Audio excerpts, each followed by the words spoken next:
No one in the neighborhood knew what was happening inside Miss Anderson's old White House. For many years, she didn't let anyone inside. Miss Anderson was keeping a secret from everyone, and when her neighbors discovered what it was, they could never see the old woman the same way again. The mystery started in 2019 when Taylor and Paul moved into their new house next to an old White House where a 96-year-old woman lived. The old White House was about 80 meters away and looked quite run down. Taylor and Paul wanted to meet her, so Paul knocked on the wooden door. Soon, they heard someone coming.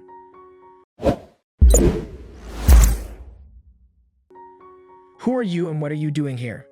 the old woman asked. "We're your new neighbors and we'd like to get to know you better," Taylor said. "Okay, but you're not coming in. I'll come to your house in 15 minutes, the woman replied, sounding annoyed. Shortly after, they saw the old woman approaching their house. She wore dark clothes and had a face that seemed like it hadn't smiled in years. Surprisingly, the conversation with her was very pleasant until Taylor asked if they could visit her house sometime. Ruth flatly replied, "No, never, and I don't want you to ask me that question again." Paul and Taylor looked at each other. Inside, had the move been a big mistake? They would have liked to have a good relationship with their neighbors, but it was only the first day and it already seemed that their relationship with Ruth was destroyed. But one thing was for sure, they had to find out what was going on in the house. Taylor decided to watch their neighbor more closely and started noticing strange behavior. What surprised him most was a black van that arrived every Saturday, parked next to the house, and the neighbor would take out some bags and boxes and put some of her own boxes into it. The driver of the van never got out or entered the house.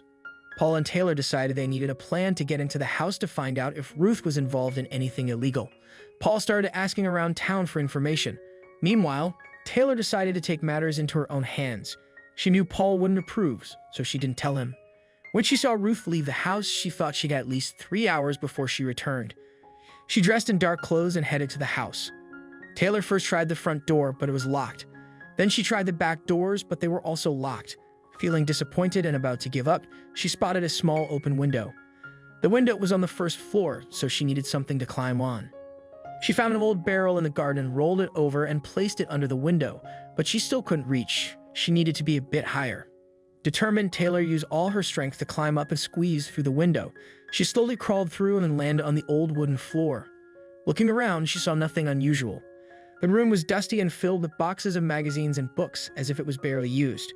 Realizing she had wasted a lot of time getting inside, she decided to hurry and move on to the next room to uncover the truth about Ruth. Taylor quickly, but quietly, headed to the next room.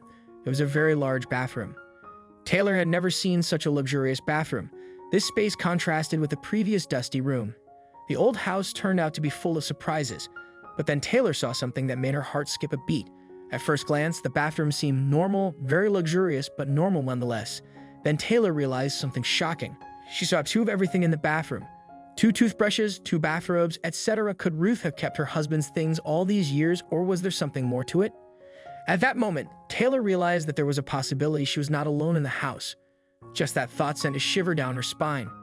She knew she had to be more careful now, but it also gave her hope as she began to understand Ruth better. Meanwhile, Paul scoured the city for more information about Ruth, her house, and her past. He soon discovered that almost everyone knew Ruth, and everyone who knew her had strong opinions about the old woman. She and her husband had an interesting past full of intriguing events. In a library, Paul found an old man willing to tell him more about her past. He told him that for many years, Ruth and her husband were some of the most important people in town. Everyone knew them for their generosity and great impact. They helped community projects and assisted everyone they could. Paul was surprised. It was a completely different impression than the one he had gotten from Ruth. The old man said that Edward, Ruth's husband, was a well-known and successful banker. He had earned money and power through hard work, but had also skirted the rules and deals that made him very rich. In the early years, Edward was a feared man in town. People knew they could achieve something with him, but were afraid of the people he associated with. Despite his reputation, the authorities couldn't touch him. He had become too powerful. This gave Edward and Ruth a bad reputation in the community. But a few years and several $1 million later, everything changed.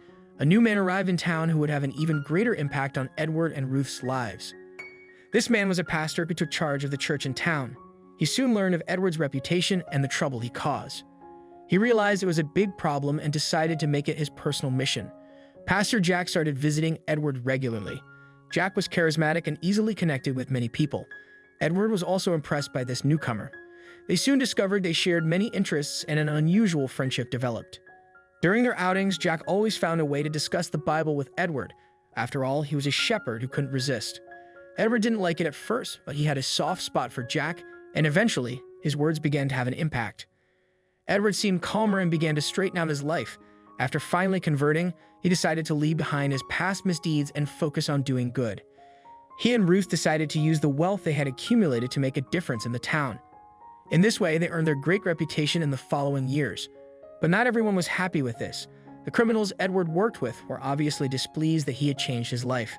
This also meant that he had stopped working for them, ruining their plans. They wanted revenge and made sure that someone else who worked for them took Edward's place. Thus, a cunning plan was born to frame Edward. The criminals were crafty and had the influence of like-minded people in the bank who helped them. Soon, rumors emerged, and not long after, an official accusation of large-scale fraud was leveled against Edward. Edward had the wrong people against him and lost the case. He was imprisoned for 45 years. All this happened 20 years ago. Ruth was heartbroken when she lost her husband. She was no longer that generous and happy woman. She began to live like a hermit. Since that day, no one has entered her house, and she has limited contact with the villagers. But there's a twist in the story, said the librarian. When Edward had been in prison for 5 years, the great news came that he had escaped from prison. It was soon discovered that he had crossed the border, and the man had probably been living in South America since then. The old man explained that since that event, word had spread that Edward had returned to town to live with his wife. No one would have expected him to do something so risky, and authorities halted official investigations for years. But no one knew for sure, and they certainly didn't want to talk to Ruth about it. Meanwhile, inside the house, Taylor wanted to move on to the next room. As she left the bathroom and went up the landing to the next room, something happened that shocked her. When she opened the door, she got the shock of her life. Suddenly, she found herself face to face with a strange man. Taylor let out a scream. Who was that man, and what was he doing there? The man was very old and had difficulty walking, but he immediately tried to calm Taylor down. Fortunately, Taylor realized that the man meant well. Then the man said, "Please sit down. I will explain everything to you." The man, who turned out to be Edward, pointed to a large leather chair in the room. Taylor sat down and the man began to speak. He told her the whole story. He convinced Taylor that he was innocent and had the best of intentions. Years ago, he had had to make the difficult decision to return, knowing that he would never be able to leave the house. Taylor was surprised but also relieved. Ruth was not a criminal, and neither was her husband. But how could they continue? Ruth could leak the secret, and Taylor would have to explain why she had entered the house. And Paul, as far as Taylor knew, he obviously didn't know anything yet. Meanwhile, Paul came home and saw a note on the table.